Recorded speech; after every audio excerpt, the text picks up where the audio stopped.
Hey, Tom, Tom. Yes, I am Brian. undercover. I am so deep undercover. I'm so deep undercover that are you even? I know, right?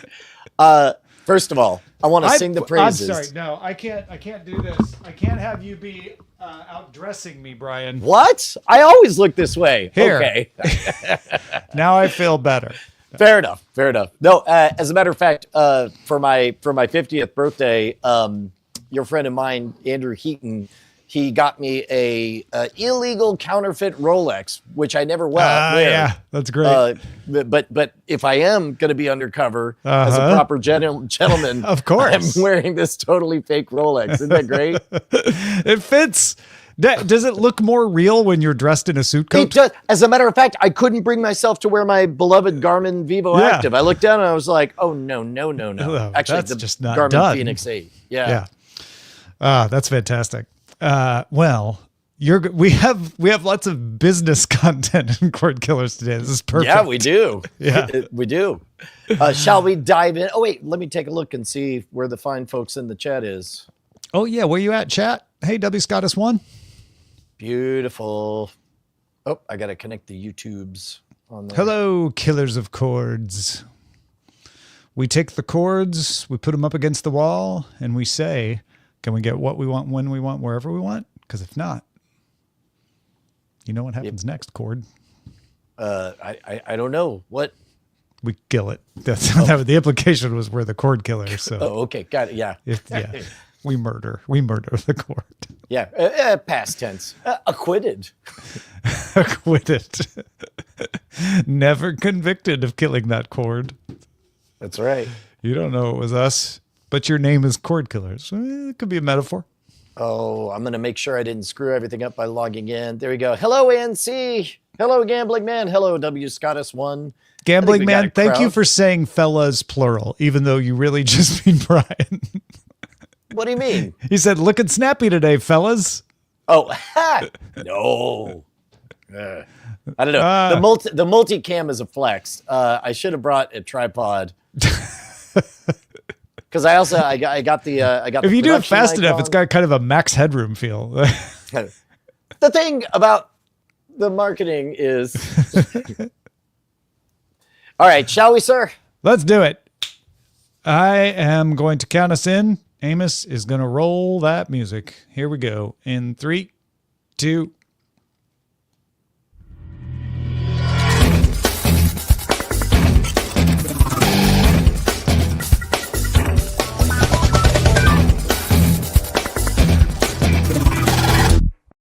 Killers, the world of entertainment is turned upside down. We're just trying to find out how to watch what we want, where we want, whenever we want. I'm Tom Merritt. Where's the good stuff, Brian? Deep in the heart of Phoenix, I almost said Nevada, Phoenix, Arizona. I'm at the National Speakers Association, and so I did the thing. I pulled a Brian Brushwood, and I got like a giant suite for $80 because it's all under construction. There's nobody in it, and so I set up multiple cameras and the whole production thing. Oh, that's fantastic! Like, there's nobody in the hotel because of all the construction. So you exactly, yeah. But it doesn't sound loud. I'm not hearing like pile drivers or anything. So no, they do have giant disclaimers saying, "Please close your privacy drapes. Construction people will be right there at all times." You look out your window and there's like 6 heads just looking at. There kind of was. What you doing? What's going on exactly. there? You doing a podcast? Well, we have lots of business news. That's the real reason Brian wore a blazer. So That's is right. it a blazer or a suit coat? Actually, well, I got a full suit, my friend. Oh, it's a suit coat. My apologies. We shall then proceed with all expedited puffifery to the supply run. There you go. Supply run.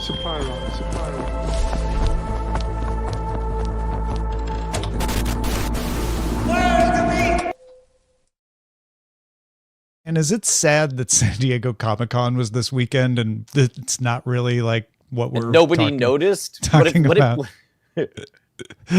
At San Diego Comic-Con, Adult Swim announced it has picked up President Curtis, a series based on the character President Curtis from Rick and Morty, set in the same universe as Rick and Morty. It is produced by Dan Harmon and James Siciliano. It follows the commander-in-chief and his eccentric staff as they tackle the kind of crises that Rick Sanchez could never be bothered with. I'm reading from the log line now.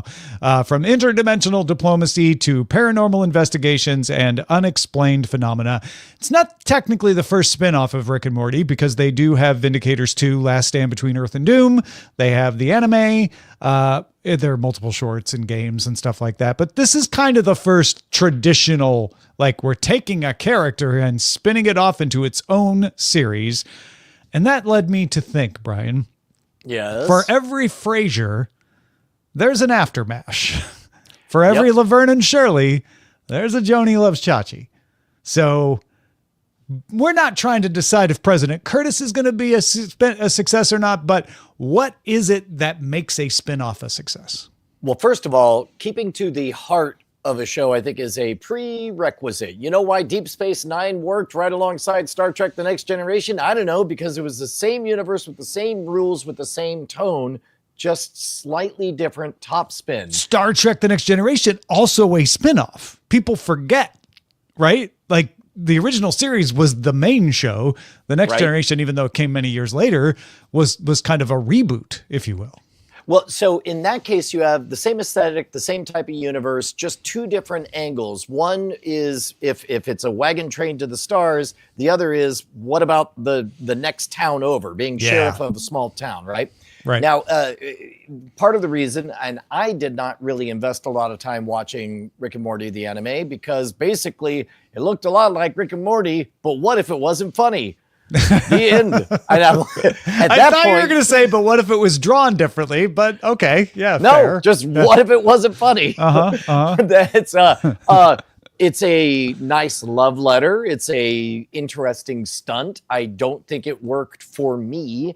I haven't watched Vindicators 2, but I think that similarly, let's look at what was the spinoff of Cheers about Carla's extended family? The Tortellis? Oh, right. The Tortellis. Yeah. Yeah. So in that case, that one didn't work. I don't know if that was a case of just bad writing, but Frasier worked in many of the same lyrical rhythms that Cheers worked in. It was familiar. Now the ritual was different, the environment was different, and it was divorced from the universe.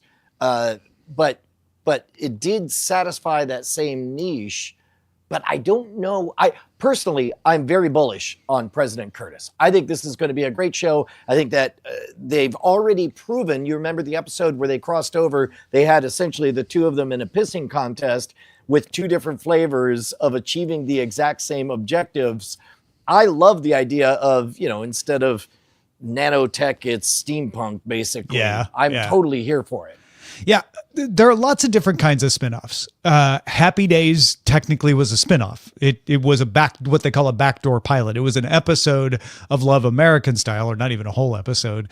That's not what we're talking about here. Simpsons was a short within the Tracy Ullman show that spun out. That's not what we're talking about here. I guess this is somewhat similar to Law & Order SVU, which was a different version of Law & Order that went on to become more successful than the original. But I feel like either the Jeffersons, which spun out of All in the Family, or Frasier itself, which was a popular character from Cheers that spun out, are what we're looking for here with President Curtis. What about Benson out of Soap? Yeah, Benson out of Soap. That's another one like Frasier, where the character was spun out of Soap and then arguably became more familiar and more popular, generally speaking, than the original. And I'm not saying President Curtis has to be more popular than Rick and Morty, but if it's going to be successful, that's the track it has to be on, right? Yeah. And also a song in the chat says, for every Breaking Bad, there's a potential Better Call Saul. That's a good totally one. Works. That's another great success. And that's one where arguably Better Call Saul isn't more successful than Breaking Bad. It's just different. It feels more like the Star Trek thing where like, here's another very successful story in the same universe, right? Versus like a spin-off where a character has gone off and done its own thing. And President Curtis is very much like, we're taking a recurring character, and spinning it off and calling it its own thing. A direct analog to this is The Walking Dead Daryl Dixon, which just got renewed for a fourth and final season, which I sorry, forgot was a show. Yep. I mean, Tom, I feel like it can never die. That's the problem. This is it. Final season. They're going to smash it in the head with a shovel or something. Yeah. I don't know. We promise never to spin off into boredom. We will always be here to help you understand all of this. As long as you support us at patreon.com/cordkillers. Heck yeah. As a matter of fact, before we get to the Patreon plug, let me remind people, write us at cordkillers@gmail.com, because I think we cracked open the subject of good spinoffs and bad spinoffs.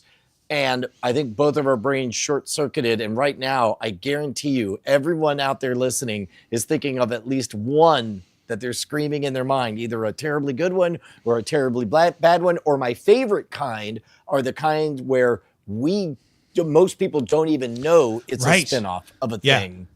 Maude, probably most people don't know is a show, but when it was actually current, was a spinoff of All in the Family. Everyone forgot that Maude came from All in the Family. The Jeffersons, people are like, I remember that was All in the Family. But there was so many of those kinds of spinoffs.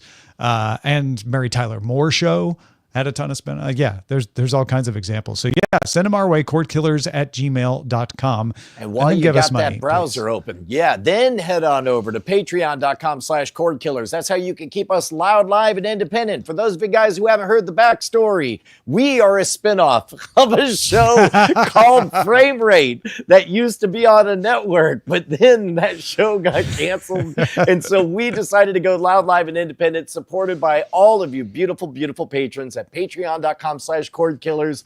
Coming up on 15 years, we personally murdered cable, and now we're hungry for the good content. And that's what we bring to you guys. You get early access to the full experience. That's where we watch the first, ultimate, lowest, and last episode. We also, you get exclusive access to our After Talk segment, where we take you all the way behind the scenes. And most importantly, you get the smug satisfaction of being a patron at patreon.com/cordkillers. That is correct, folks. And that has led us on a long, long search called the Search Party.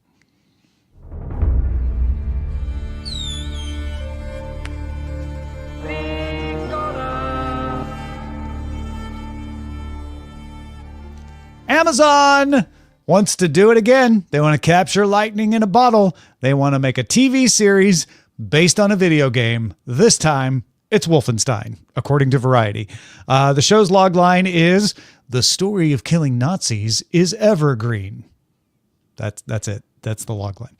Patrick Somerville, the writer and showrunner of Station 11, reportedly will serve as the writer of the Wolfenstein adaptation, with Lisa Joy, Athena Wickham, and Jonathan Nolan producing the show. They also produce Amazon's Fallout show. I'll tell you what, man, I did not expect Fallout to be just perfect. Just perfect. Just everything this fanboy ever wanted. Fallout crushed it so bad, so good, that it has infinite credit in the bank to Brian. And now I, for one, cannot wait to see where Wolfenstein goes, especially since, of course, I'm the target demographic. If you listen to World's Greatest Con, I snuck in there a Wolfenstein reference in the Q-Ship episode. But also my brother worked on Return to Castle Wolfenstein. I'm very fond of this franchise. And so I suspect, now I would have been very skeptical 5 years ago with Jonathan Nolan and Lisa Joy, and all we had on the record was their Westworld resume. But now with Fallout in there, chef's kiss. I'm a believer. I don't want to do this to you, Brian, but remember how good season 1 of Westworld was? Oh, it was, wasn't it? So I'm really, really hoping that Fallout season 2 is also really good. I loved Station 11. I read the book first, loved the book, enjoyed the adaptation. It also was only one season, but that was because that's all the material they had. So I like this writer. I like this team. I'm waiting for them to have sustained success with a story. But yeah, I'm looking forward to seeing season 1 of Wolfenstein for sure. Netflix also approved Wednesday for a 3rd season. That's ahead of the debut of season 2 of Wednesday on August 6th.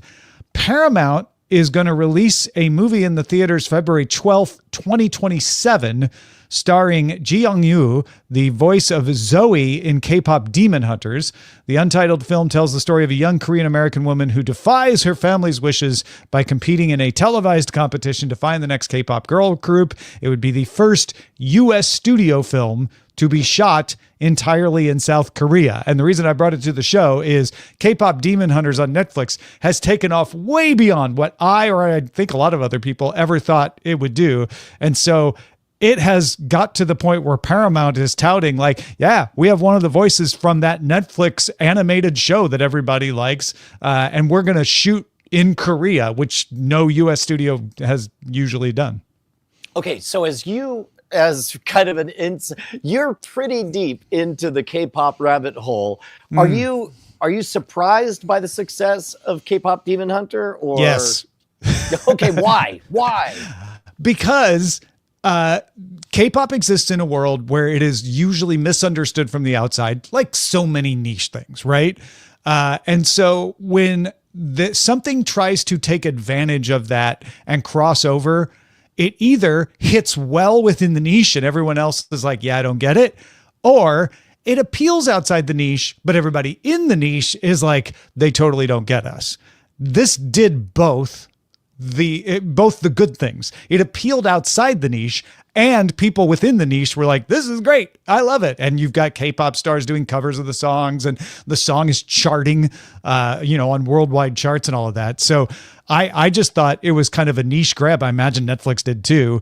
And the fact that that it did good enough to satisfy the fans, but also appeal outside the fandom that's a hard trick.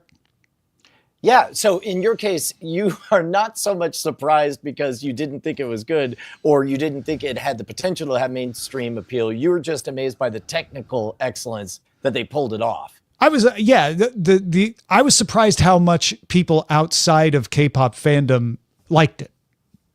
I watched it. I'm like, oh yeah, it's got a lot of cool in jokes. Songs are pretty decent. It's not a bad plot, pretty predictable, but fun. But no one else outside of that world is going to enjoy it. And it just took off like wildfire, and more people outside of the K-pop world like it than people inside, I think.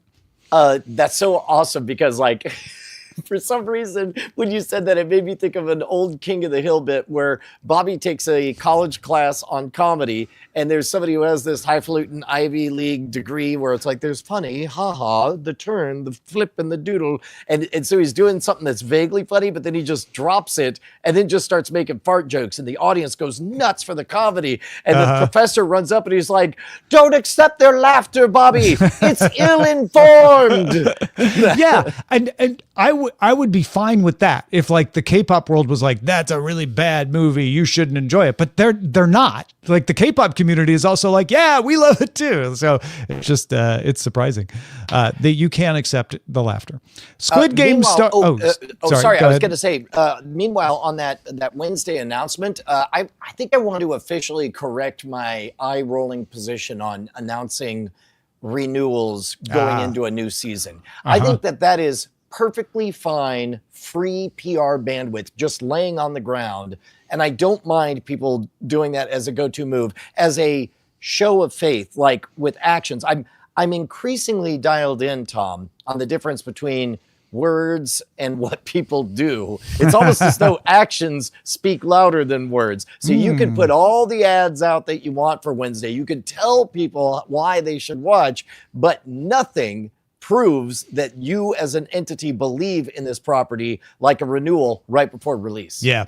And I'm not saying this is what Netflix is doing here, and I'm pretty sure it's not what they're doing, but you can say you're going to renew something and change your mind later. So, it's not like it's the law now that there has to be a third third season, right? I feel like that now that you've pointed that out, now that move is known, Khaleesi, then I feel like it's going to get played out. Because I think the hesitation in the past was, let's see how the season does. and then we'll approve it. And what's happening now is like, look, guys, we know the data. We know how good it is. We are 95% sure this is going to do well and need a third season. Let's just announce it now, and then more people will hear about it, right? More people will be like, well, there's no risk in watching it. They're already going to make another season. It's not like I'm going to be, left with a cliffhanger at the end, and then it does even better, and then you get a third season. But were that gamble not to pay off and the 5% chance hold, they could always be like, yeah, so, just write everybody a check for writing that third season. We're not going to produce it because it flopped. I don't think that's going to happen here, but it could. And we've talked before about how there's a little bit of, there are people like me who, when a property comes out, they will intentionally decide not to invest in it until they know whether or not they're going to be the sucker. And so they wait until they hear a friend of a friend say, no, it's good, you should go for it. And they just renewed it, so now you can get caught up and we can watch it together. And there's one notable exception to the general rule that it's a lot of fun to get, or I guess two. I'm looking at you, Lost in Game of Thrones. You bothered to get all the way caught up just in time for the epic disappointment at the end. Yeah. Another quick note here. Squid Game stars Kim Seon and Ro Jae-won are going to be in season 2 of All of Us Are Dead, which is a zombie series on Netflix. So if you liked them in Squid Game, you can watch more of them on All of Us Are Dead. New season 2 trailer out for John Cena's Peacemaker, where he goes through a portal to an alternate dimension that he likes better than his own reality. We get a down on your luck version of Peacemaker. He's been rejected by Amelia Harcourt, runs away to that new universe. Season 2 of Peacemaker coming to HBO Max on August 21st for a run of 8 episodes. I did not have a chance to watch this before we went live, but was there anything in this trailer, Tom, that indicated that, because Peacemaker makes a brief cameo in the new Superman movie, is there anything to indicate like which universe is which in this? I did not see. It may be there and I missed it. Okay. So I did watch it, but I wasn't watching it with that eye. There may be some tea leaves to read if sure. So I don't want to say no. And then, actually, if somebody knows, cordkillers@gmail.com. Cordkillers@gmail.com. Just send us the email and pretend like I said the wrong thing, and then you can correct me, and it'll be fun for everybody. But just title, subject line, well, actually, Tom. Exactly. But you do see, it is, I think, intentionally blurring the lines so that you're like, wait, is that our Peacemaker in that scene, or is that the other Peacemaker from another universe? So, they're definitely having fun with that. TNT Sports will launch 8 consecutive weeks of exclusive Banana Ball coverage featuring the Savannah Bananas starting August 18th. The Savannah Bananas, if you're not aware, are basically the Harlem Globetrotters of baseball. And this year they have exploded. They've been around for a few years, but they do choreographed dances. They do over-the-top walk-ups. They make, baseball an entertainment sport instead of a serious sport. And they now have a TV deal. So you can watch it on True TV as well as HBO Max if you're in the U.S. Forgive me if we've already been over this part, but I do have to offer a correction because the Harlem Globetrotters, the star of the show is the tricks and the silliness, and the competition is quite honestly fake. I mean, nobody is doing Vegas action on the performance and the outcome of a Harlem Globetrotters show. However, the entire backstory of the Savannah Bananas is, as I understand it, basically from the ground up, they figured out everything that people don't like about baseball and eliminated it. All of the stopping the game so that the coach can go up and talk to the pitcher for 18 years, that is not allowed. You cannot do that. If the whole wasting time at bat can't be done. When a pop fly happens, when the foul ball lands in the stands, if somebody in the stands catches it, that counts as an out for the other team. So now it makes the audience players. And keep in mind, yes, there are flashy trick catches, but that is not done at the expense of the game. They actually, much like back in the day, the slam dunk kind of temporarily ruined basketball because everybody was doing slam dunks. And so they banned them. But then when you ban things, it's difficult. They later came up with the much more elegant design solution of the 3-point shot. And once there was a 3-point shot, strategically, it changed the entire game because you could take a high-risk shot from a distance, or if you feel like doing a slam dunk, you can. But now you got a much more balanced game. Likewise, in Savannah Bananas or Banana Ball, there is a risk reward. So let's say there's an easy pop fly and you're 99% certain you can catch it.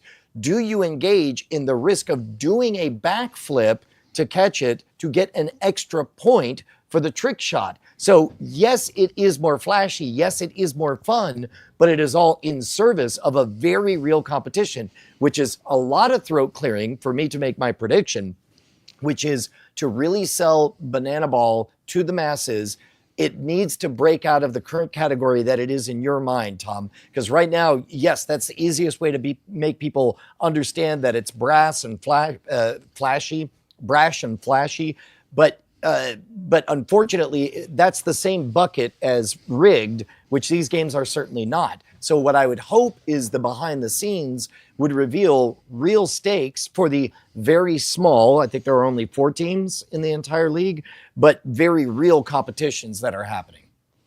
Don't dumb down sports stories for Brian anymore. When he's wearing a suit. We'll just pretend he knows more than you about them. Got it. Okay. Did I? Oh, man. Yes, point taken. And all correct. Everything you said was correct. Absolutely.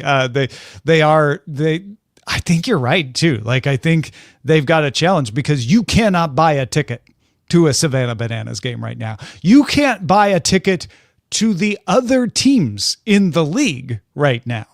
And unlike Major League Baseball, the Savannah Bananas don't always play in Savannah, but can still be the home team. Like they 2 teams from 2 places will go play in Las Vegas. They'll go play somewhere else. So they're making it more accessible, and you still can't buy a ticket because everybody's going, right? They're sold out months and months and months in advance. It's incredibly popular. 8 months ago, I signed up on a waiting list, and I have heard nary a peep. Yeah. I sent this to Molly Wood, who's become a big fan as well, and is like, I'm going to go to a game. And she's like, it's really hard to go to a game. It's impossible to go to a game. And then I sent this story to her. She's like, thank goodness I can watch them on TV, because apparently I will never be able to get a ticket to the game. Now, that is one of the things that is on the horizon. So right now, it is at peak reputational, high quality show. Right? This thing is on rails. And if you've never seen one of these games, I am certain it is filled with delights and surprises. The memory that's popping in mind is the first time I saw arena football, when it was really popping and on rails. They had like 35 different classic rock songs they were playing in the middle of it. It was great.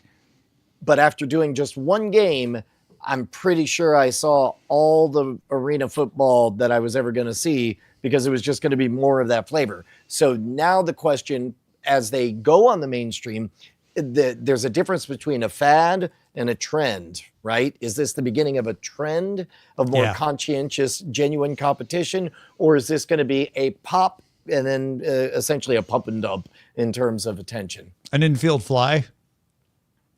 Yeah. Oh, I'm unfamiliar, Tom.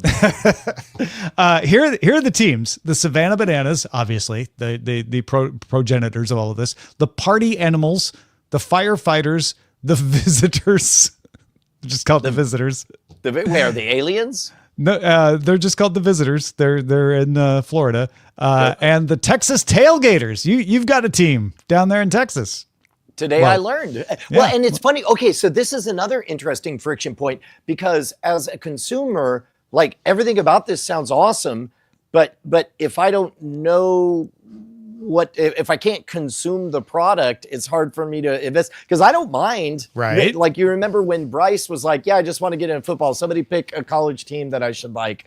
And then, conscientiously, Justin Robert Young was like, you should be a fan of the Ducks. And he became a fan of the Ducks. And like a real serious fan of the Ducks. Yeah, yeah. Yeah, exactly. Like I'm here to do that for the Texas Tailgaters. If only I could consume the product. If only I could. Yeah, victims of their own success. Nobody goes there. It's too crowded. Yeah. All right, let's move on to the buried treasure. Most people want to know why they suddenly got rich. Buried treasure.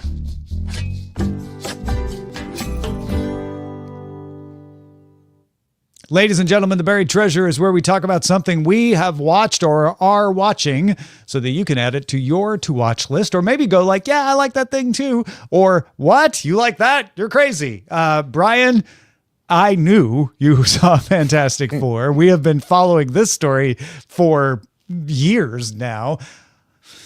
I hesitate to ask, what'd you think?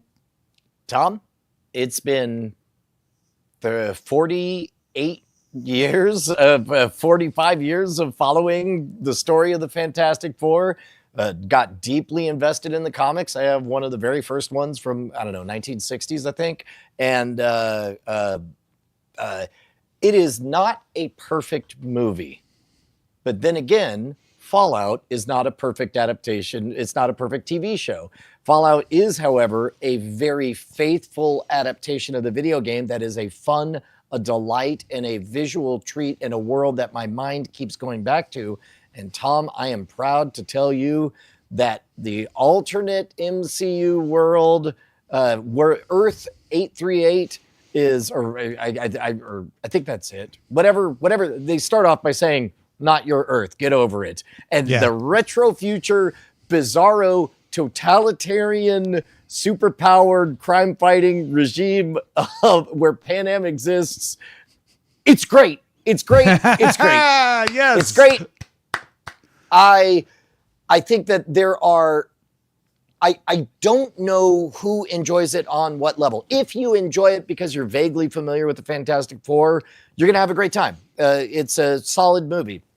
The scope, man, to go straight to Galactus, there's a bit of heavy lifting to do, and you got to do some massaging to get your head around, real stakes, where credibly a guy who, shoots fire into the eye of essentially a celestial, you have to kind of squint to believe it. They pull it off. The stakes are great. There is, I don't think this is a spoiler. I don't think it's a spoiler. Mm-hmm. There's a shadow of Latveria that you see that, and you're like, oh, well, I wonder if that'll turn into something, which it totally will, as we know. The retrofuturism, the design is chef's kiss. I want to go back and trace all of the source media for every trick they played, from the multi-camera to the fonts for the decoration, to the brand names that they played with, to the minor criminals that are barely obliquely referred to in the background. This movie comes out of the gate swinging with so much depth and richness and hammy old-fashioned family values that play. And by God, Ben Grimm does great as the Thing, and you get to see Natasha Lyonne as a love interest to Ben Grimm. It's great. It's a lot of fun. I enjoyed it quite a bit. People called it a gender swap with Silver Surfer. Forgive me if I'm getting this wrong, but there is within the comic book universe a different female Silver Surfer. This is her story. The complaint from my daughter was, both of the women characters were moms. And my wife was like, yeah, isn't that rad that moms can be badass? And then my daughter is like, conforming to gender stereotypes much. I'm like, dude, you can't win. But it plays. I look forward to watching it a second time. It's if you can, it's worth seeing it in IMAX. It's full screen in IMAX the entire time. We were late, so the kids were complaining that we were front row center at the IMAX. But given the quality of the presentation, I did not mind looking straight up the entire time. It only made the entire thing seem larger than life. Highly recommended. Fantastic. 4. I watched Superman. I'm lagging. I'm lagging a little on you, Brian, but I watched Superman with my father-in-law and my wife. Eileen and I loved it because it's about Crypto, the dog. The minute Crypto came on scene, we were looking at each other like, oh, yeah, no, that's exactly what our dog does. That is what our dog would do if he had superpowers. Yeah, we loved that element of it was perfect. Now, granted, it's an incredible movie for non-dog lovers as well, I assume. But that really made it for us. And it's got some of that Silver Age appeal, even though it's not retrofuturism like Fantastic Four, which I think is an interesting trend. We're seeing some of that. The robot designs were yeah, absolutely, in terms of right? expression, but also they did have some retrofuturism to them. Yeah, without being as like we are set in retro future land, right? They had some touches about that. I thought it was a great story. I thought he did a good job of having some homages to the Superman that my generation grew up with in the 80s, Christopher Reeve and all of that, without being too heavy-handed on it. When we were done, we turned to dad-in-law and said, "How'd you like it?" He's like, "Oh, he got beat up so much. They should have called him Super Weak." He didn't like it. He didn't like that Superman had stakes. He just wanted to see Superman beat other people up the whole time. So, like, quite literally, he's like, "Oh, you know what I didn't like? That they solved the one problem with Superman is that he's unfathomably powerful and it ruins the game." It was kind of refreshing. Like, it didn't change my opinion at all, of course, but I was like, oh, that's a take. That's a valid take. You're like, I came for Superman. I just wanted to see him be Superman. Like, all right, that's fair. Well, while we're on the subject of Superman, I'll steal one from the emails. We got an email from Yaru that called me out correctly because I said, what would cause a Lex Luthor to want to kill a demigod? And I said, to be a king. And he says, no, I have it backwards, because there's a line where Lex says that he's doing the thing to become a king and have his own land, so that because he knew it would cause Superman to intervene, which I now remember was kind of an homage to the having to choose between Lois and the missiles from the first Superman movie. Right. And also, it does make the point where it's like he would bother to become king so he could kill a demigod, which I thought was a very good reversal. Yeah. The other thing I watched this week was My Melody and Kuromi on Netflix, because we have our 8-year-old niece visiting us. So she dominated the television show. It is like claymation style animation. It's very cute. Your kids are going to love it if they like the Sanrio characters at all. I thought it was very well constructed and smart, and almost too good at making Kuromi like have to take a heel turn, in reverse, go from being the heel to becoming an ally. A face turn. Yeah. But why couldn't I remember that? But My Melody and Kuromi on Netflix, also recommended. If you got something we should be on the lookout for, email us cordkillers@gmail.com. Why are you at a speakers convention, Brian? Well, because, look, here's the thing, Tom. People evolve over time. And I don't know if I've said it 75,000 times or not, but I turned 50. And I've done a decade as the scoundrel. I've done a decade as the warrior. And we are beginning the gentleman era, in which I drop the act and I reveal that I know a thing or two about whether it's becoming an independent creator, about whether it's marketing and branding, whether it's about the fundamentals of good storytelling or production. And as a matter of fact, I'm wanting to pass on everything I know to anybody who wants to do anything like what I've done. I lived the timeline where I quit my day job, and 2 years later I was on The Tonight Show, had a successful career touring colleges, and on and on and on and on.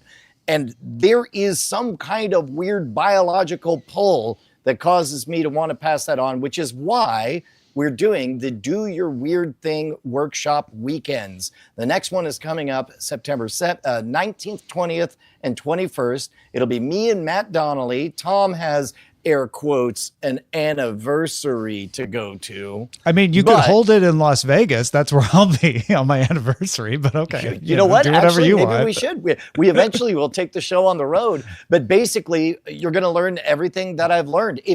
Here's the pitch to folks who are like, well, I don't want to quit my day job and be a podcaster. That's fine. you do have something inside of you that you know needs to be heard. You know you want it to land like a wet fart out in public. That's right. I said the other F word. You want it to land so that people applaud and support it and make a difference. Whether what you're doing is lobbying for legislation or trying to make that comic book actually be a reality, whatever it is, it's inside you. It belongs out in the world. Brian knows a thing or two about it. Why don't you sign up? Go to scamstuff.com. Now, I know what you're saying. I'm sorry, did you say scamstuff.com? Yes, that's right. Brian Brushwood plays business on hard mode. To get in the, I don't make it easy to get in the door. You have to walk past a pit of spikes. Go to scamstuff.com, type in the word weird. You're going to see a picture of me and Matt holding goats. And then I want you to give me $1,000. That's how this works.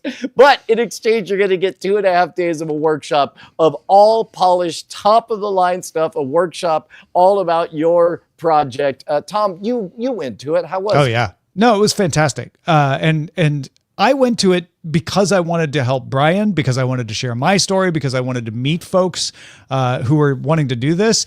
And I had a better time than I expected. I expected to have a great time because of all those things. And it was just fantastic. It was chill. We got to sit around and chat with people one-on-one and just, talk about things, but also was structured so that we had times when we were like working on things and making progress. And it was really the best of all possible worlds. So I highly recommend it. And I'm really sorry that I can't make this next one. I hope to make with them in the future.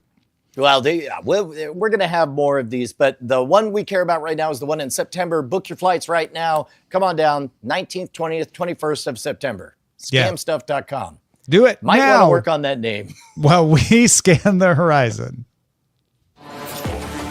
Send a scanning to avoid. Scanning the horizon! So, previously on Cordkillers, we announced that Warner Brothers Discovery would split up into two pieces. The Streaming and Studios Company, which would house Warner Brothers Television, Warner Brothers Pictures, DC Studios, HBO Max. This is very similar to what Comcast is doing, the so-called money-making parts, the gaming studio, and then Global Networks, which would be all the dying TV brands, CNN, Discovery, TNT, etc. But also sports. They put Bleacher Report, they put Discovery Plus, their streaming service, in there. So it wasn't exactly the same as what Comcast did. And I joked when we covered this, well, Brian, I hope for my own sake, they just make it simple and call one of them Warner Brothers and the other Discovery. Unfortunately, Warner Brothers did just announce its post-split names. One of them is Warner Brothers and the other is Discovery. I mean, they did exactly what I wanted. Yeah, congratulations. How does it feel to be so right? It felt great, actually. When I saw this, I laughed out loud and immediately texted Brian and Amos because I was like, hey, we nailed it. And this makes sense. All the Warner Brothers stuff is in Warner Brothers. Warner Brothers is a heritage name. Everybody knows it. They know it for film. They hear the Casablanca theme, whether they know that's the Casablanca theme. And then Discovery has always been a TV brand. It's always been about the Discovery Network and educational stuff and informational stuff on TV. Interesting that they're putting sports over in the Discovery pile. I'm curious about that, but yeah, it makes sense to me. You know what I like about it is that it's the exact opposite of what HBO Max did. Or is it? Actually, I don't know.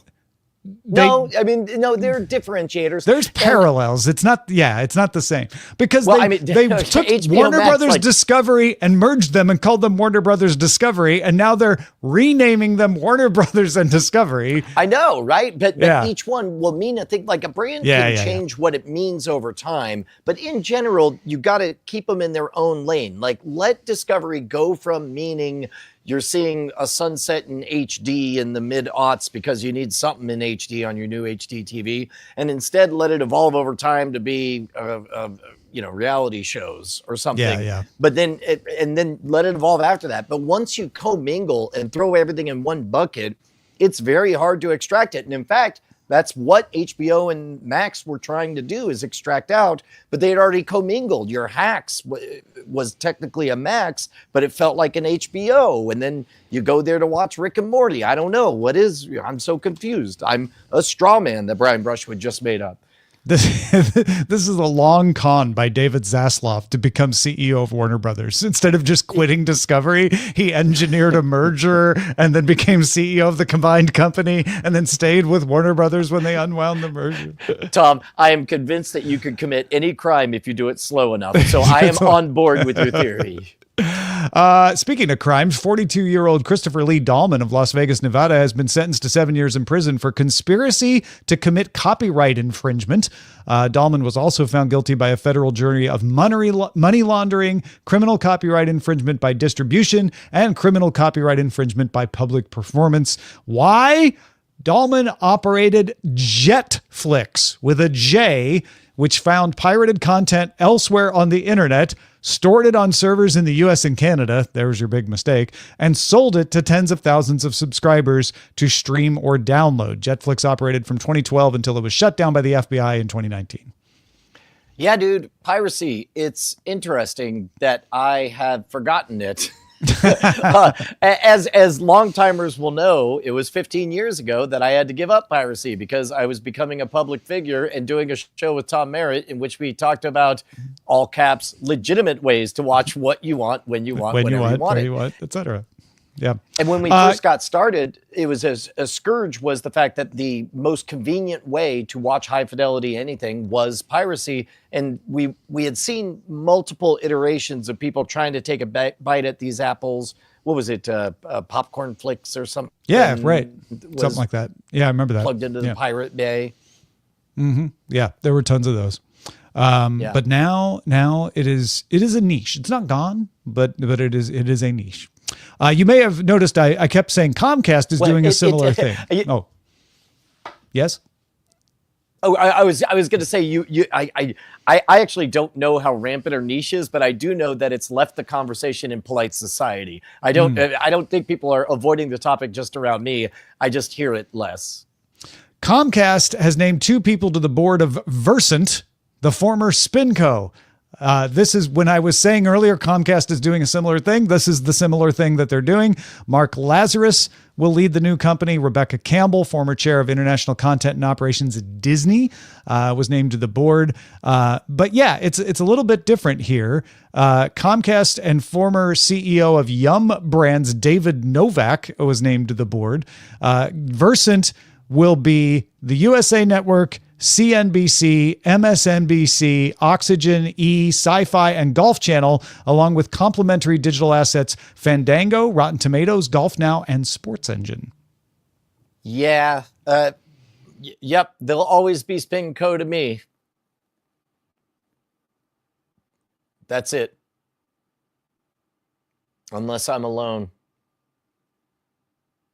Might be that I lost the internet.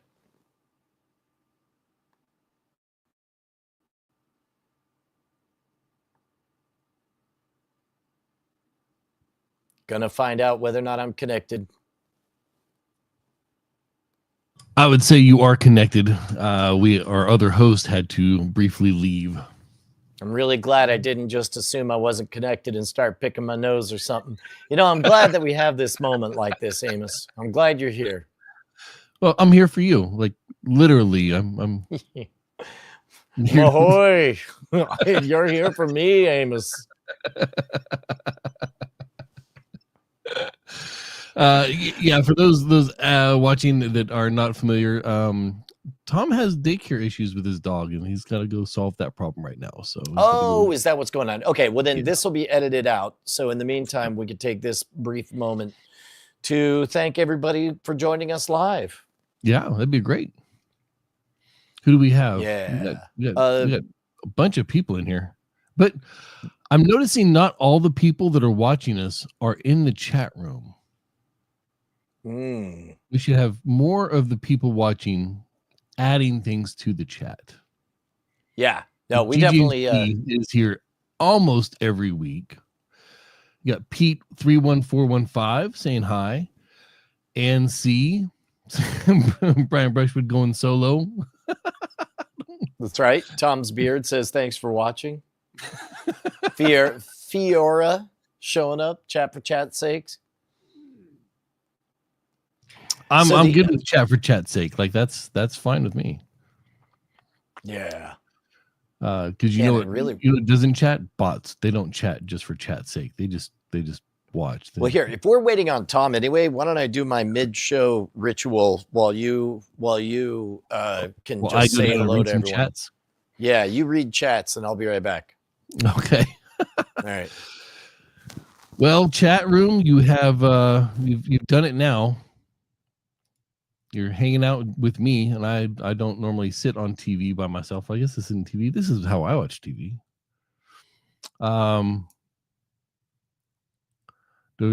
See, W. Scott, when you're saying Tuesdays now, 15th anniversary of Frame Rate is on November 10th, and that falls on a Monday this year. That is interesting. I'll put that in my pocket. That's interesting. There might be something there.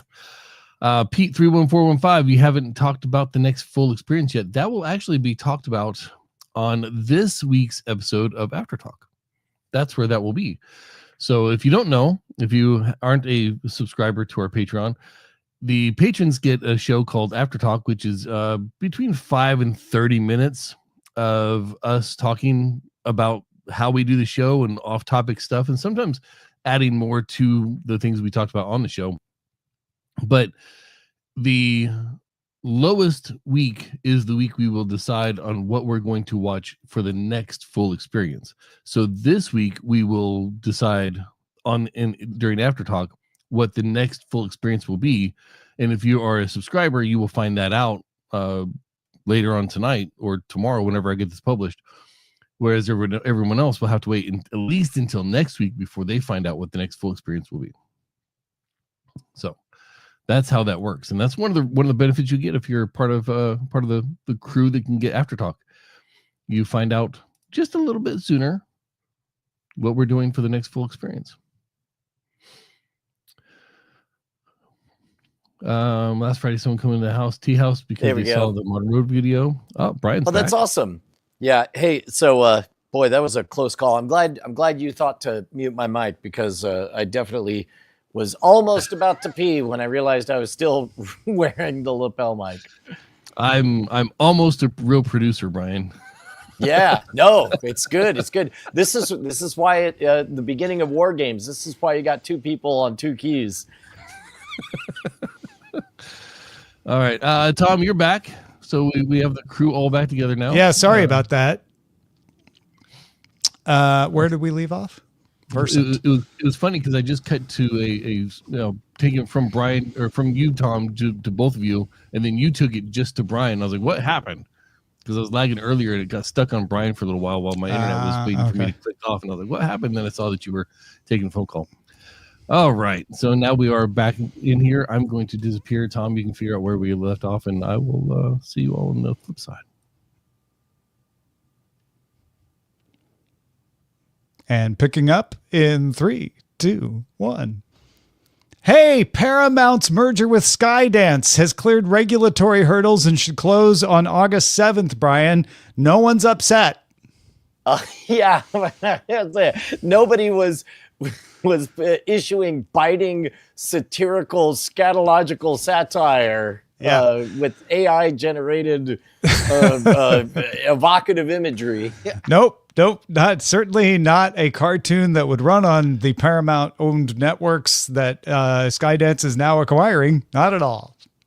Yeah, a lot of moving pieces in this story, Tom. Yeah.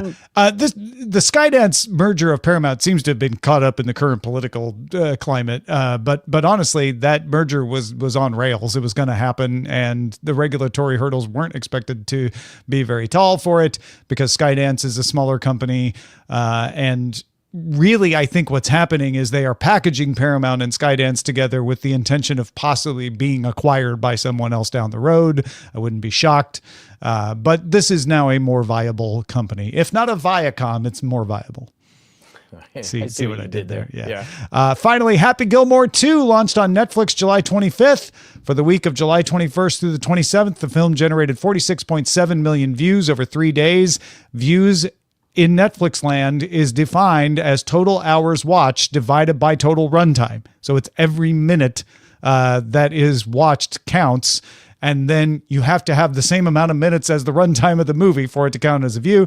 That makes this start the biggest U.S. opening weekend of all time for a Netflix film, as well as the best ever for one of Sandler's movies on Netflix. Tom, I have terrible news for you. The Rotten Tomatoes score of Happy Gilmore 2 is 63%. Now, that is fresh, but just barely. Tom, I have wonderful news for you. Rotten Tomatoes is part of Versant? Nope. I have terrible That news. is true. That is true, but that's not the terrible news. Okay. No. Actually, you already heard the terrible news. The wonderful news, Tom, is that the original Happy Gilmore has a score of 63% on Rotten Tomatoes. So if you like the first one, I think you're going to like the second one. Dead on. You know what shocked me about Happy Gilmore 2 is they're doing a fast food restaurant giveaway tie-in. So Go on. I'll be honest, I don't remember which fast food restaurant. So it's apparently not very effective with me. I think it's Probably McDonald's. Subway. I think it's Oh, okay. McDonald's. But yeah, there's a Happy Gilmore 2 like member special cup for every member of the cast that you can get. So it's Well, I do know that I've seen... it's acting like a regular movie is what I'm saying. Yes. Well, as a matter of fact, I didn't even know that Happy Gilmore 2 was coming, but I did notice that like the old merchandise or new fake old merchandise was all over the shopping mall because audio listeners, I'm wearing a suit. So I had, spoiler alert, I had to go to a mall for some accoutrement. And then I saw Happy Gilmore all over the place. And I thought it was like, that's a weird retro play. But now knowing that it was tied to a marketing push makes perfect sense. Also, apparently it worked on 3 people in our chat room because they're all saying it was Subway, not McDonald's. So there you go. Thank you for the information. All right, hold now for the chatter. You've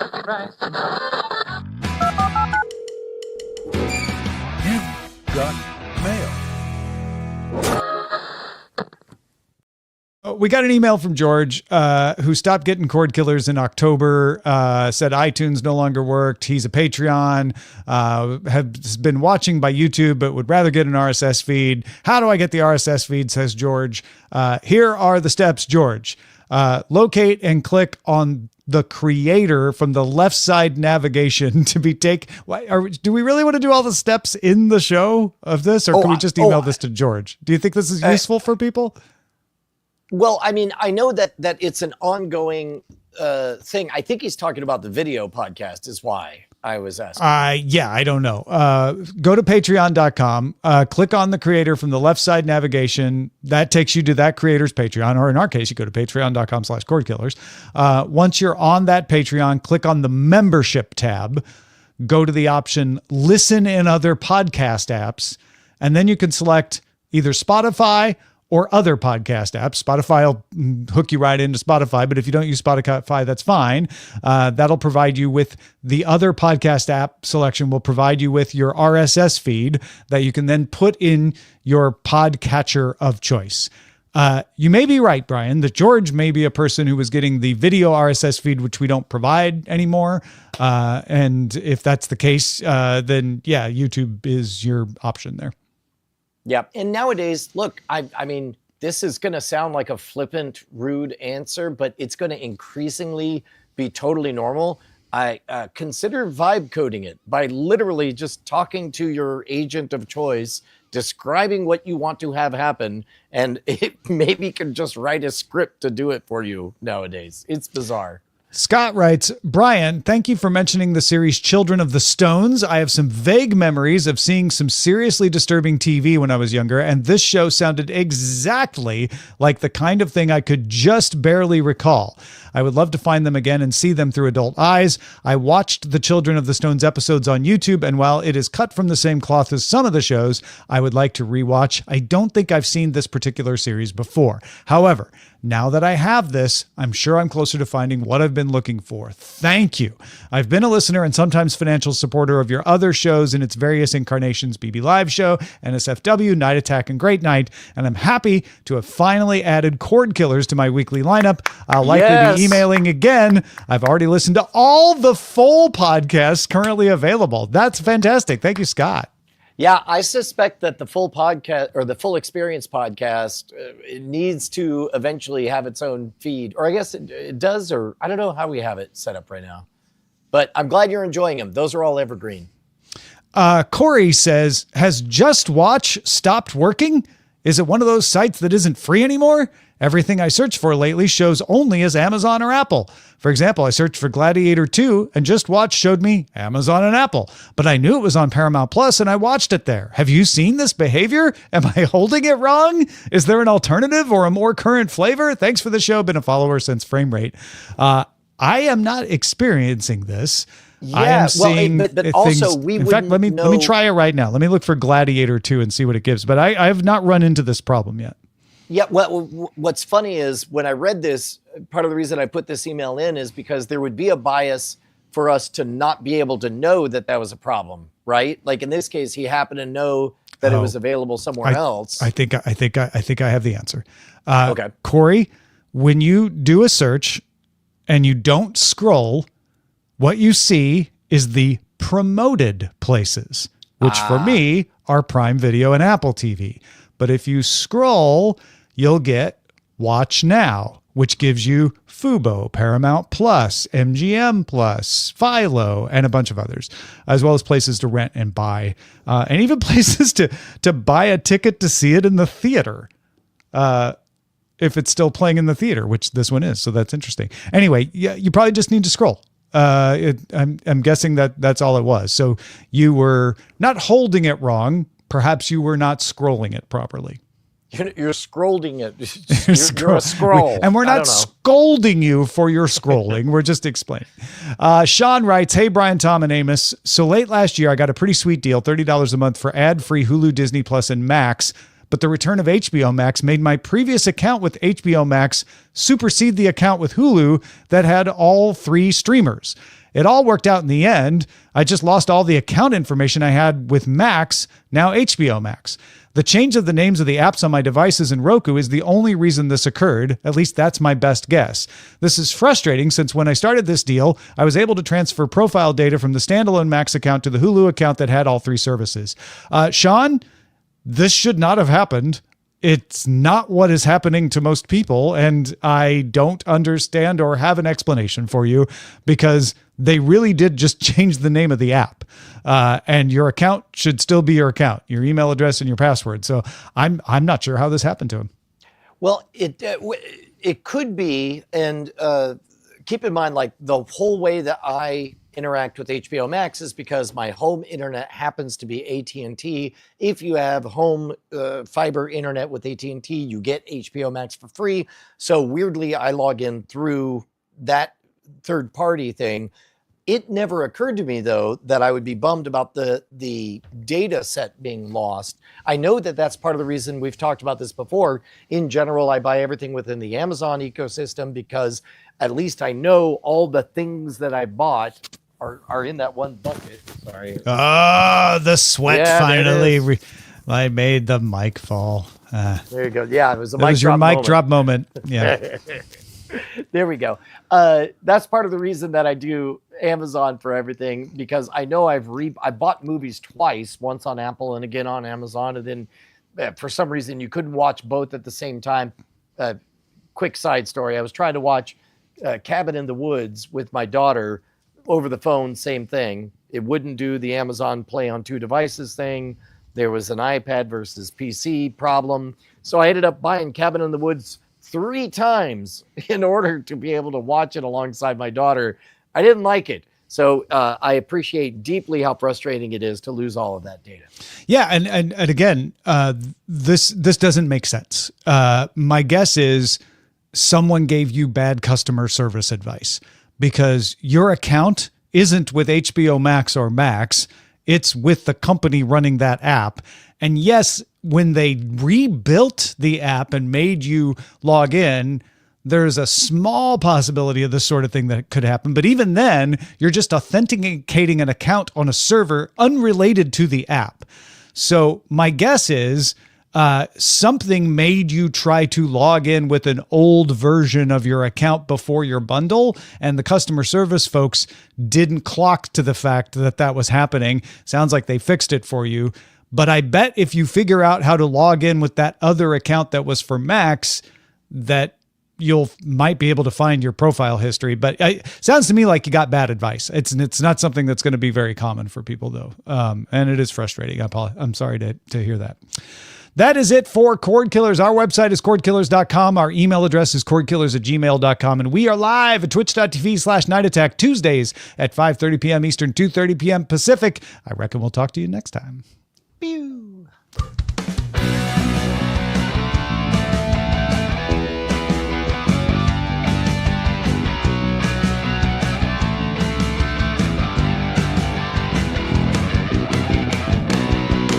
Diamond Club hopes you have enjoyed this program.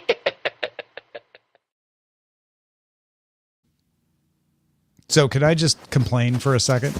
Finally. While you fix your mic? Yeah. Our dog walker always says, I will be there to either pick up or drop off 7 in 25 minutes, 30 minutes. He is incredibly accurate on that stuff. And so when he says 30 minutes, it's usually exactly 30 minutes. He also always says arrived in WhatsApp when they have arrived. So because I'm trying to do the show and be on the lookout, I had WhatsApp front and center right in front of me, waiting. When is he going to say arrived? I was not looking at my phone for the Ring doorbell announcement. I was looking for the WhatsApp announcement for arrived. So when Eileen called me, I panicked and removed myself from the stage and was like, oh my God, is something going on with June? Are you okay? And she's like, no, Ben's there. He's just wondering why you're not answering the door. And then I went and I got the dog and everything's fine. But I was like, really? Today is the day you didn't put arrived? And it was my one signal that I was, never mind. Should have been looking at Ring doorbell, I guess. Anyway, Yeah. Thank you for coming to my TED Talk.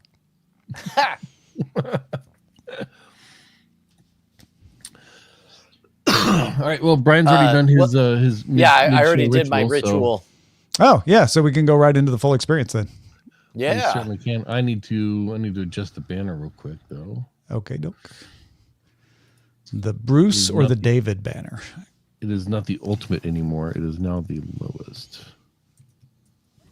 Chaka is back. What number is it? 309. 309. Baby Chaka. Baby Chaka. Riding Chaka. backwards on a unicorn, baby Chaka. This episode, man. I know. I'm Hold just trying to hold it all in. Save it. I like these little ones because I feel like our discussions go as long as the episode. And They do. It's literally true. Yep. All right. Let me click back over here, and then I'm gonna disappear, and then we'll. All right, here we go. In 3, 2.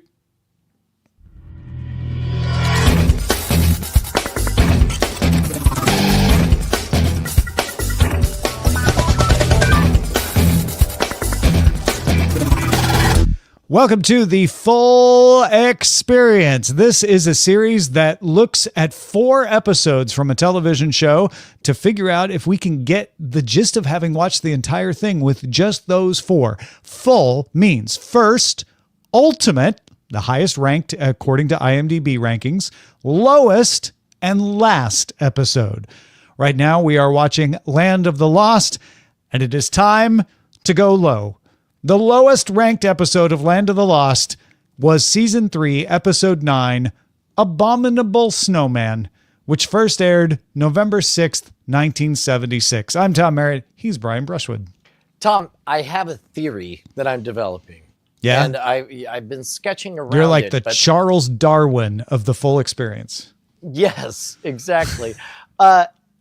When we watched the ultimate, the highest IMDb quality rated episode of Land of the Lost, I was not terribly impressed. I sent you a brief clip of my daughter watching it, and I said, this is the highest rated episode. She's like, what?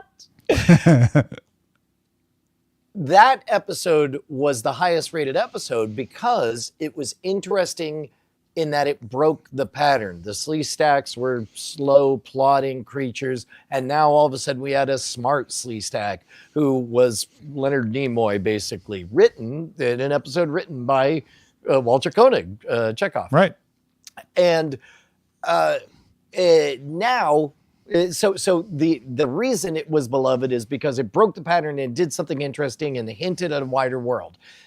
When we have a lowest episode, it's one of two reasons. Either it's a standalone quirky project they were trying and they refused at the time to speak to the main narrative, instead of, they go off in the side somewhere, or it's because the episode is just same as all the other episodes, nothing new, innovated.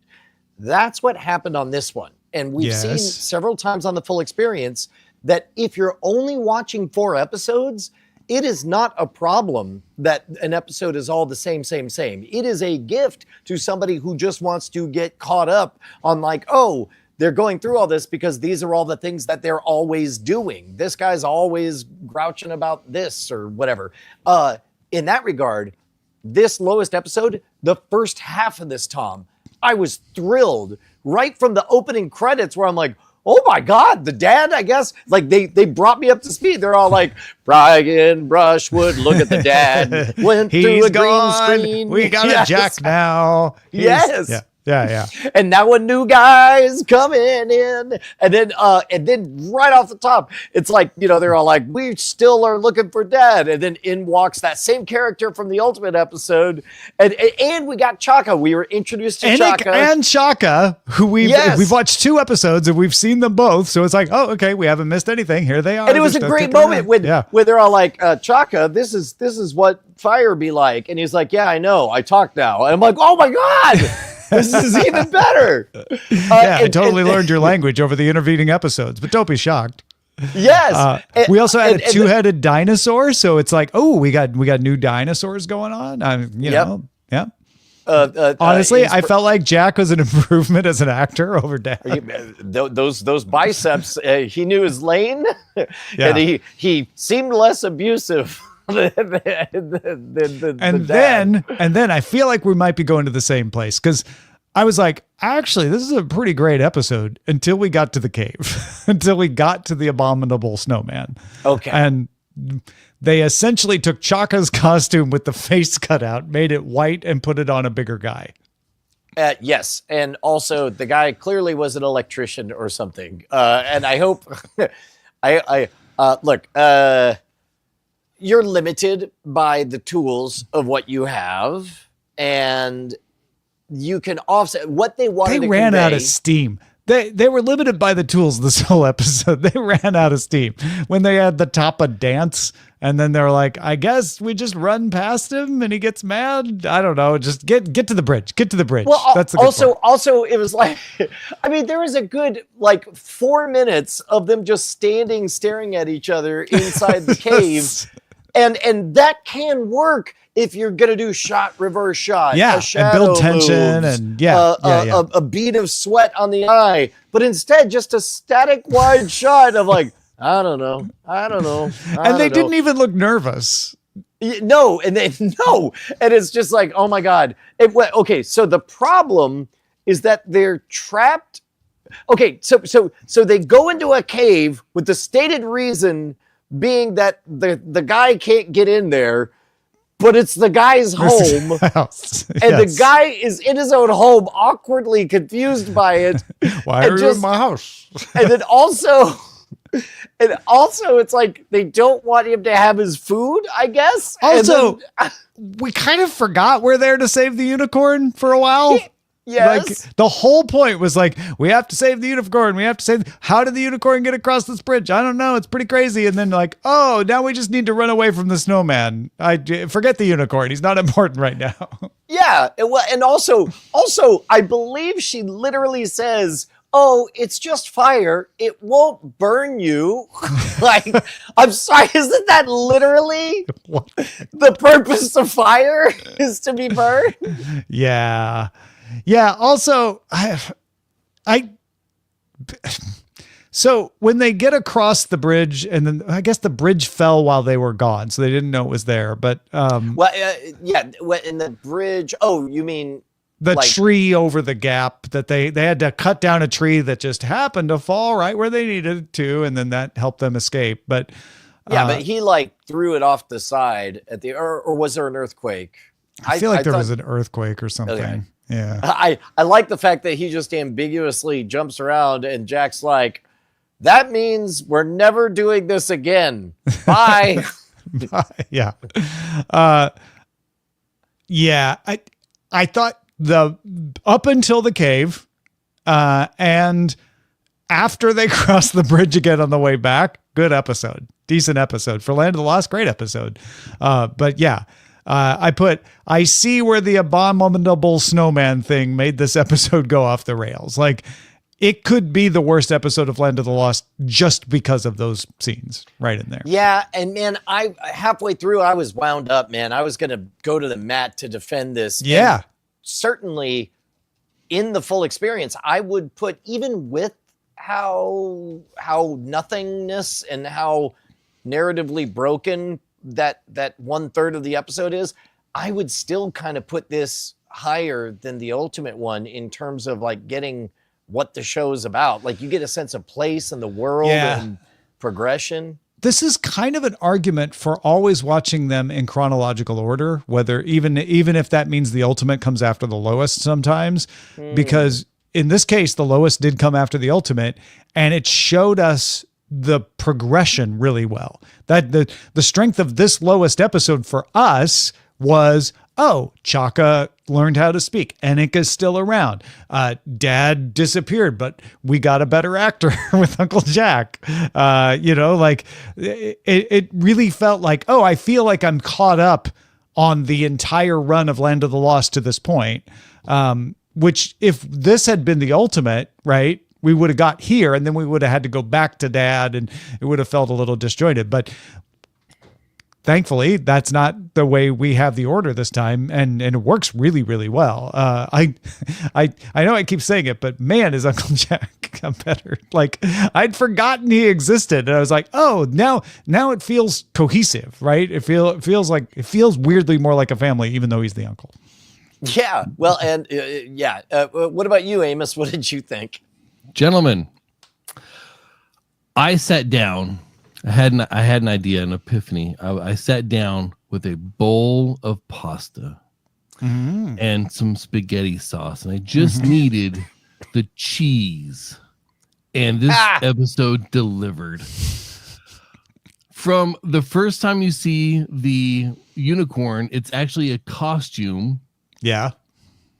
To the unicorn itself having, you can see where they've strapped on. Yeah, it's a party hat around on the Shetland pony. Yep. Yep. It was awful. The plot, it never at all did I have any buy-in on the plot. The fact that when she was in the cave, she hid in the entrance on her attempt to escape. So all of the dancing with the fire and everything else was completely extraneous because they were already at the entrance of the cave. And entrance. No, but remember it well, no, it didn't avalanche the part that the singular thing that got me though was an execution error. On the green screen, when they initially go to the cliff side to crawl across or to go across the fallen tree to make it across the other side and make it over that gap, they're physically higher on the screen than when Jack and the brother come later. They're trying to make the scene over a larger part of the gap. It's not lined up. They're not even on the same. That's because of the earthquake, Amos, obviously. I did actually. I really dug the fact that they made the the antler grappling hook thing and the lion as he was swinging across. I thought all of that really played with a decent sense of scale. I'm sorry, I have to interrupt. Ann C just said the most brilliant thing in our chat room. For most of this conversation about unicorns and snowmen, I thought it was about Lost, not Land of the Lost. Still made sense based on the handful of Lost episodes I've seen. Yes. I mean, accurate. Oh my God. I would say at least. You know what? I don't even know. I was so completely disenfranchised by this whole episode. Just put me so far out of it. Like, how did I ever like this show at all?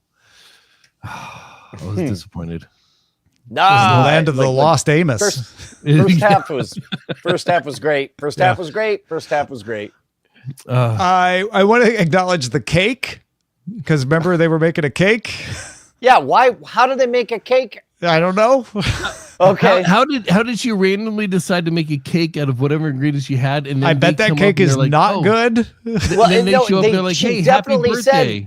She definitely said, like, "Hey, what are the odds? Chocolate cake in Dinosaur Land." Yeah. But she makes a cake for my and then own they show up. birthday. Yeah, then they show up and they're like, "Hey, happy birthday!" She's like, "Why is it today? I made a cake somehow because you made a cake and we found a unicorn. I guess I don't like that. That means birthday. I guess. Yeah, we don't know what day it is, but because you made a cake, we decided it's your birthday. Well, even that was before they noticed she made a cake. Yes. Yeah, I love the snowman stuff didn't work. Well, I mean, it didn't work, period. But it did not. It was fascinating all the different ways it didn't work. It was like they were trying to not make it work with the cinematography, not make it work with the staging, not make it work with the direction, not make it work with the plot. It's like they stopped. Because I'm with you, Brian. I'm sorry, Amos. Like the first part of this episode, I was again within the land of the lost parameters. I'm like, it's not bad. I'm enjoying myself. I'm not needing to look at my watch and see how much longer we got. And then we hit the cave. And I literally felt like instead of just a soundstage with like just a corner of a soundstage that they've been filming on this entire time, they couldn't use that corner this time. So they went ahead and just showed a recreation from a 3rd grade class down the road. Mm-hmm. Everything was worse. Everything was worse. Two-headed dinosaur was pretty cool, man. I'm sorry. Yeah, no, it was the Diplo double docus was pretty great. I believe that's correct. Yeah. Well, yeah. That's a scientific term. We got to go two-headed monster on this. Diplo double docus. The Diplo double dang docus. Yeah. Yeah. Oh my gosh. Well, folks, if you were like, really, I'm a little uncomfortable with you calling it abominable snowman. It's actually a Yeti. You're really going to hate the next episode because the last episode of Land of the Lost, Medicine Man, is what we will watch for the next episode of Land of the Lost, the full experience. We will wind it all up with however it was they wound it all up. What are you expecting, Brian? Man, I've given up trying to predict. I expect that, I suspect that they will not find the dad. I expect that they'll see it like a cutout of him or something. And do you think they'll make it home, or do we think we just like leave them in the land of the lost, hoping there might be other episodes someday? I would, given the production schedule in the 70s, and this is one where I defer to what Larry knows about the production on this. Sure. Yeah, of course. I would imagine that they wouldn't be in the business of wrapping up narrative threads on something that may doesn't feel like it. Yeah. Later. Yeah, exactly. Sid and Marty Krofft had a lot of like short run things that they might revisit in the future, so they probably want to leave their options open. I'm with you there. Amos, what are you expecting? I'm going to go on a limb here and say we might be heading into the first time that I've been able to pick out some accidental racism. I'm not happy about the title of this episode, and I can see being mid-70s, this going very bad to today's standards. That's your prediction? Yeah. I think that's just a fact. Amos. I don't think that's a prediction. I think they leave him stranded, and I think we end up with another character that just doesn't get explained. A new character that doesn't get explained, and they just leave him in the land of the lost. G. James B said there was an episode where they escape with the father before Jack arrived. Oh, wild. Okay. I'm just asking Amos how they're going to get around some of those challenges when they're dealing with the medicine man. I think the challenge is how we're going to get around it. Not how they did it. I think they ran right into it. Amos grew up in Indiana. Yeah. There's nothing accidentally racist about that either. Well, I mean, in the cave, there's some fire, water. That was all over that the was place. an improvement. They weren't in the cave this time. They were in like an Aztec ruin or something. So at least they had better accommodations. Maybe. Well, That's true. I think they go back to the island. Well, yes, they have to go back to the island. We'll let you know our chief findings next time, so please tune in at Be Patreon. brave, warriors. Patreon.com/Cordkillers. You get the episodes first, and we will see you next time on The Full Experience. Don't squawk.